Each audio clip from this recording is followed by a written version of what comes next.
ครับสวัสดีเจ้าพ่อแม่พี่น้องตำบลบ้านกลางตีฮักและเคารพทุกท่าน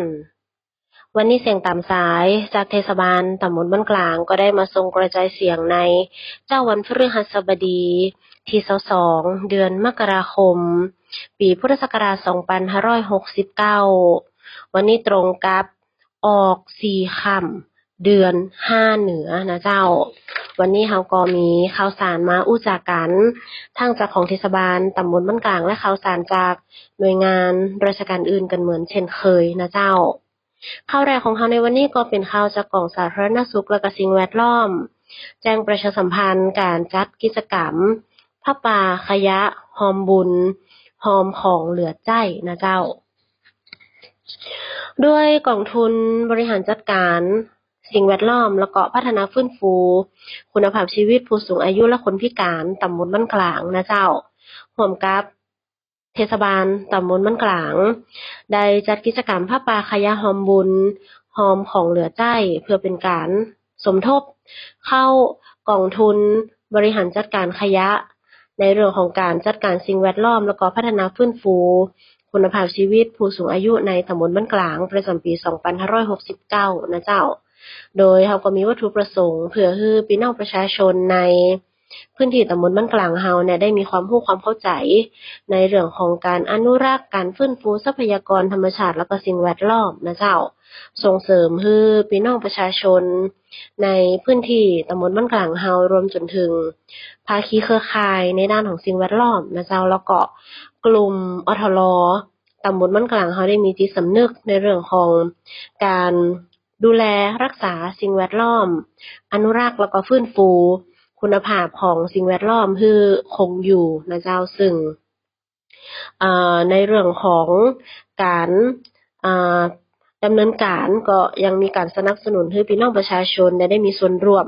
ในเรื่องของการคัดแยกขยะมูลฝอยต่างๆนะเจ้าการจัดการขยะมูลฝอยในครัวเรือนของตัวเก่าภายในชุมชนของเราเนี่ยได้ยังมี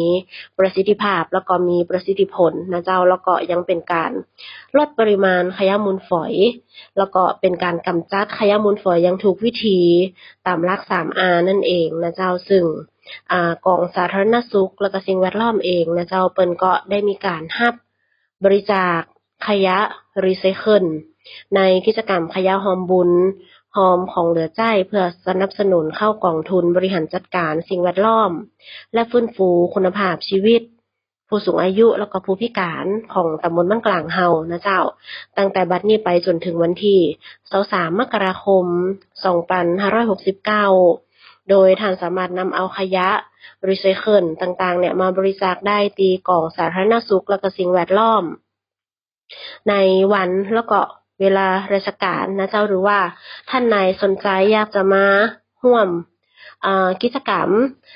ผ้าป่าขยะหอมบุญนะเจ้าก็สามารถที่จะนำเอาขยะของท่านที่เป็นขยะรีไซเคิลหรือว่าขยะต่างๆมาร่วมกิจกรรมผ้าป่าขยะได้ในวันที่23มกราคม2569นะเจ้าซึ่งเฮาก็จะมีการตั้งขบวนเป็นขบวนต้นผ้าป่าขยะรีไซเคิลของพี่น้องตำบลบ้านกลางทั้ง12หมู่บ้านนะเจ้าซึ่งก็จะเริ่มตั้งขบวนในเวลาประมาณ9โมงนะเจ้าแล้วก็จะมีพิธีถวายตาลผ้าป่าขยะรีไซเคิลในกิจกรรมขยะหอมบุญหอมของเหลือใจโดยนำเอาขยะรีไซเคิลหรือว่าวัสดุตีเหลือใจแล้วเนี่ยมาร่วมบริจาคสมทบเข้ากองทุนบริหารจัดการสิ่งแวดล้อมแล้วก็ฟื้นฟูคุณภาพชีวิตผู้สูงอายุแล้วก็คนพิการในพื้นที่ตำบลบ้านกลางของเฮาได้นะเจ้าซึ่งก็เฮาจะนำเอารายได้ทั้งหมดนะเจ้าสมทบเข้ากองทุนบริหารจัดการสิ่งแวดล้อมพัฒนาฟื้นฟูคุณภาพชีวิตของผู้พิการของผู้สูงอายุรวมจนถึงผู้ด้อยโอกาสในพื้นที่ตำบลบ้านกลางเฮานะเจ้าโดยก็จะนำเอารายได้ส่วนหนึ่งเนี่ยมาจัดสรรเป็นค่าใช้จ่ายเกี่ยวกับเรื่องของการจัดซื้อแพมเพิร์สกาหรือว่าแผ่นรองทรัพย์กานะเจ้าคือกับผู้พิการผู้สูงอายุผู้ด้อยโอกาสในตำบลบ้านกลางเฮานะเจ้าก็ ประชาสัมพันธ์เชิญชวนพ่อแม่พี่น้องผู้ที่สนใจนะเจ้าสามารถนำเอาขยะรีไซเคิลหรือวัสดุเหลือใช้มาร่วมบริจาคสมทบเข้ากองทุนบริหารจัดการขยะได้นะเจ้าในกิจกรรมขยะหอมบุญหอมของเหลือใช้เพื่อสมทบเข้ากองทุนบริหารจัดการสิ่งแวดล้อมและฟื้นฟูคุณภาพชีวิตผู้สูงอายุผู้พิการนะเจ้าจัดขึ้นในวันที่23มกราคม2569ที่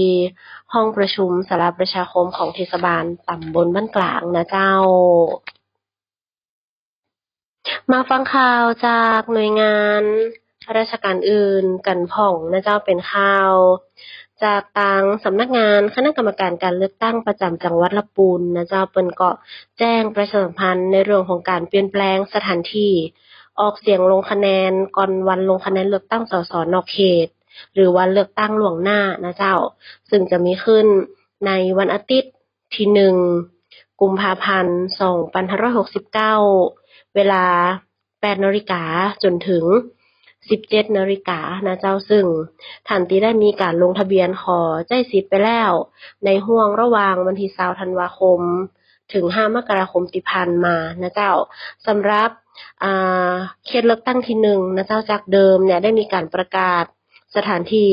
ออกเสียงลงคะแนนเป็นหอประชุมสารกลางจังหวัดลำพูนนะเจ้า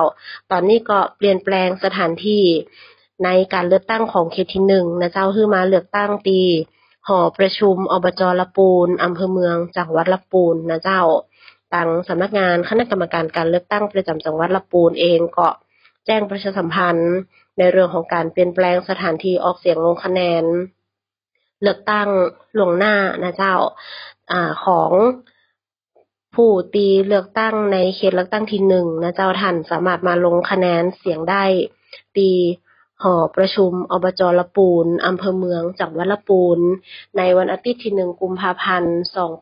2569ตั้งแต่เวลา 8 โมงเช้าจนถึง 5 โมงแลงนะเจ้ามาฟังแฮมข่าวหนึ่งกันพ่องนะเจ้าก็เป็นข่าวจากศูนย์วัคซีนและเวชศาสตร์การเดินทางนะเจ้าเปิ้นก็มีการแจ้งประชาสัมพันธ์ในเรื่องของการฉีดวัคซีนซึ่ง3โรคสำคัญสามารถที่จะป้องกันด้วยการฉีดวัคซีนนะเจ้าก็คือโรคบาดทะยักโรคคอตีบและโรคไอกรนนะเจ้า3โรคนี้กลุ่มเสี่ยงผู้ที่บ่ได้รับวัคซีนกระตุ้นทุก10ปีนะเจ้าโดย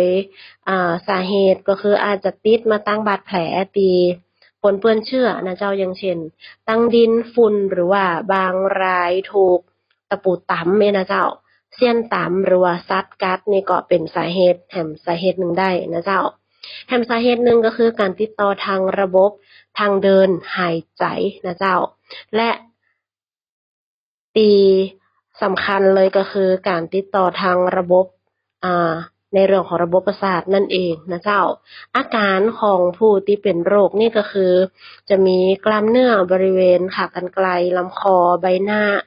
เกร็งนะเจ้า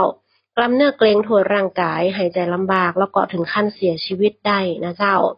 ซึ่งในเรื่องของการติดต่อทางระบบทางเดินหายใจก็คือจะทำให้ลำคออักเสบเกิดเหยื่อสีขาวมาเกาะบริเวณทอนซิลคอหอยต่างๆรวมจนถึงบริเวณเพดานปากและจะอุดกั้นทางเดินหายใจแล้วก็ทำให้เสียชีวิตได้นะเจ้าซึ่งลักษณะอาการเนี่ยก็จะมีอาการไข้หวัดมีไข้ต่ำจามน้ำมูกไอโดยอาจจะบางคนเนี่ยอาจจะมีอาการไอหนักมากหรือว่าไอเป็นคลั่งๆไปต่อเนื่องเกิน3สัปดาห์ขึ้นไปนะเจ้าสำหรับวัคซีนก็จะมีอยู่2ชนิดก็คือวัคซีนรวมบาดทะยักคอตีบไอกรนนะเจ้าแล้วก็แหมชนิดหนึ่งก็จะเป็นวัคซีนรวมบาดทะยักคอตีบนั่นเองนะเจ้าสำหรับคำแนะนำสำหรับผู้ที่บ่เคยรับวัคซีนมาก่อนควรจะฉีดวัคซีนป้องกันในเรื่องของโรคคอตีบบาดทะยักอย่างน้อย3เข็มติดกันนะเจ้าซึ่งระยะห่างในเรื่องของการฉีดแต่ละเข็มก็คือเข็มแรกห่างจากเข็มที่2อย่างน้อย 1 เดือน และเข็มที่2ในห่างจากเข็มที่3อย่างน้อยประมาณสัก6 เดือนนะเจ้าผู้ที่ต้องการฉีดวัคซีนเพื่อกระตุ้นภูมิคุ้มกันนะเจ้าก็คือวัยรุ่นที่มีอายุ11 ปีขึ้นไปนะเจ้าหรือผู้ใหญ่ผู้สูงอายุก็ได้นะเจ้าสำหรับผู้ใหญ่หรือผู้สูงอายุที่มีสมาชิกในบ้านเนี่ยเป็นเด็กทารกอายุน้อยกว่า1 ปีเพื่อเป็นการป้องกันในเรื่องของการแพร่เชื้อไอกลไปสู่ทารกก็ถ้าเกิดว่าทารกติดเชื้อขึ้นมานี่ก็มักจะมีอาการตีรุนแรงนะเจ้าดังนั้นแนะนำฉีดวัคซีนป้องกันบาดทะยักคอตีบไอกรนอย่างน้อย1 ครั้งนะเจ้าซึ่งในเรื่องของการดูแลรักษาสุขภาพก็เป็นเรื่องสำคัญนะเจ้าแล้วก็ในเรื่องของการป้องกันก็เป็นเรื่องที่สำคัญเช่นเดียวกันนะเจ้าดังนั้น3 โรคสำคัญที่ควรจะป้องกันด้วยการฉีดวัคซีนนะเจ้าในเรื่องของบาดทะยักคอตีบไอกรนก็เป็นเรื่องที่สำคัญนะเจ้าดังนั้นท่านไหนที่สนใจหรือว่าอยากจะสอบถามข้อมูลเพิ่มเติมเกี่ยวกับเรื่องนี้นะเจ้าประสานไปได้ที่เบอร์1270นะเจ้าก่อนที่จะลากันไปในวันนี้ก็มีสาระน่ารู้เกี่ยวกับโรคมะเร็งปากมดลูกมาบอกกล่าวเล่าสู่กันฟังนะเจ้าโรคมะเร็งปากมดลูกเนี่ยจะพบมากเป็นอันดับต้นของสตรีทั่วโลกแล้วก็ประเทศไทยเฮานะเจ้าเป็นมะเร็งที่สามารถป้องกันได้มากที่สุดด้วยการฉีดวัคซีนการตรวจคัดกรองนะเจ้าสาเหตุหลักๆของมะเร็งปากมดลูกก็คือการติดเชื้อไวรัส HPV นะเจ้าก็คือสายพันธุ์จะเป็นโดยเฉพาะสายพันธุ์16และ18ปัจจัยเสี่ยงของโรคมะเร็งปากมดลูกนะเจ้าก็ได้แก่การมีเพศสัมพันธ์ตั้งแต่อายุยังน้อยหรือว่ามีคู่นอนหลายคนนะเจ้าการสูบบุหรี่การมีภูมิคุ้มกันบกพร่องอย่างเช่นการติดเชื้อ HIV นะเจ้าแล้วก็มีประวัติในเรื่องของการตรวจพบรอยโรคระยะก่อนเป็นมะเร็งปากมดลูกนะเจ้าอันนี้ก็สำคัญถือว่า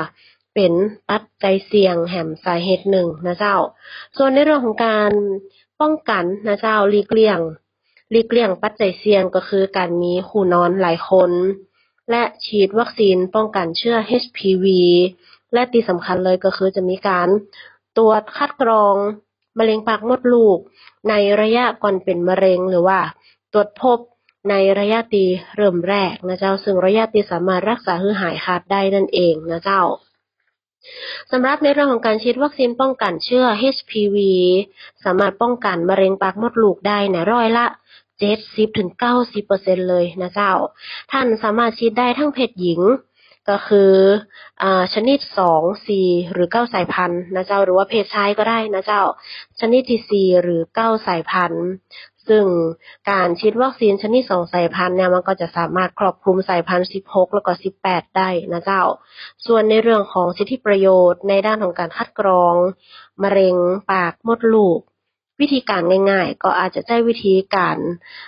ตรวจหาสารพันธุกรรมหรือว่า DNA นะเจ้าด้วยวิธี HPV DNA test ของเชื้อไวรัส HPV นั่นเองนะเจ้ากลุ่มเป้าหมายได้แก่หญิงไทยที่มีอายุ39ถึง59ปีนะเจ้าหรือว่าหญิงไทยที่มีอายุ15ถึง29ปีนะเจ้าหรือในกรณีที่มีความเสี่ยงสูงอย่างเช่นมีเพศสัมพันธ์อายุน้อยมีคู่นอนหลายคนหรือว่ามีเพศสัมพันธ์โดยไม่ได้สวมถุงยางอนามัยนะเจ้าก็สามารถที่จะดำเนินการตรวจคัดกรองได้นะเจ้าโดยท่านสามารถเข้ารับบริการตรวจได้ที่สถานพยาบาลใกล้บ้านหรือสอบถามข้อมูลที่เบอร์สายด่วนสปสช1330ได้นะเจ้า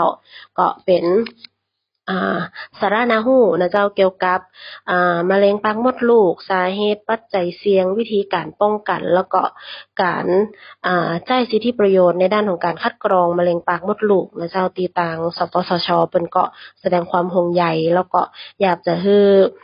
หญิงไทยนะเจ้าไปรับการบริการตรวจได้ยังสถานพยาบาลใกล้บ้านหรือสอบถามที่เบอร์สายด่วน1330ได้นะเจ้าสำหรับวันนี้เวลาเสียงตามสายจากเทศบาลตำบลบ้านกลางก็ได้หมดลงแล้วต้องขอบพระคุณพ่อแม่พี่น้องทุกท่านที่ได้ติดตามรับฟัง วันนี้ข้าเจ้านางสาวพิมพิสาท้าเศร้าผู้ประกาศก็ต้องขอลาไปก่อนป้ากันได้ไหมในวันผูกนะเจ้าสำหรับวันนี้สวัสดีเจ้า